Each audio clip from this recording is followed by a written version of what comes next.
রাজধানীর বাইরের চিত্র জানতে বরিশালের বানারীপাড়া উপজেলার গোয়াচিত্তা পশুর হাট থেকে যুক্ত হচ্ছেন সহকর্মী অমিত হাসান। অমিত, হাটে পশু বেচা বিক্রি কেমন দেখছেন?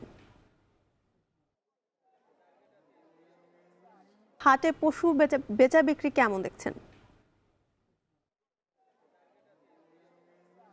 জানিয়ে রাখি যে বরিশালে বিভাগ জুড়েই কিন্তু পশুর হাট জমে উঠেছে। ঈদের সময় যত ঘনিয়ে আসছে ততই কিন্তু জমজমাট হয়ে যাচ্ছে পশুর হাট। আজকে আমরা রয়েছি বানুরপাড়া উপজেলার গুয়াচিত্তা পশুর হাটে। এখানে দেখছেন বিভিন্ন আকারের পশু রয়েছে। আপনাদের যদি একটু দেখাই যে দেখবেন যে ক্রেতা বিক্রেতার কিন্তু ভিড় রয়েছে। বিভিন্ন জায়গা থেকে পশু নিয়ে এসেছেন যারা ব্যবসায়ী রয়েছেন কিংবা খামারে রয়েছেন তারা, পাশাপাশি ক্রেতারাও, যেহেতু ঈদের আর 2-3 দিন বাকি রয়েছে সেই কারণে কিন্তু ক্রেতারাও এখানে আসছেন।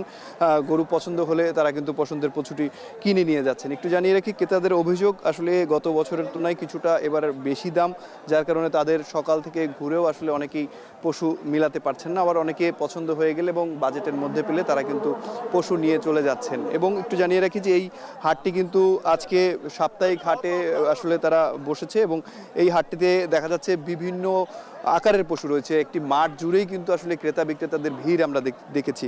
এবং এবছর বরিশাল বিভাগে যে চাহিদা রয়েছে তার থেকে উদ্বৃত্ত বেশি রয়েছে।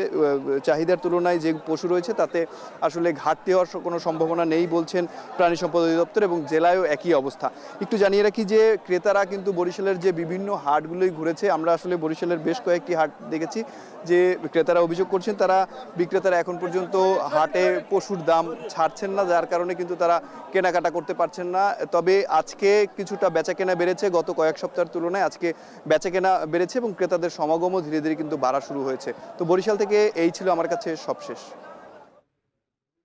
বরিশাল থেকে কোরবানির পশুর হাটের খবর জানাতে যুক্ত ছিলেন অমিত হাসান।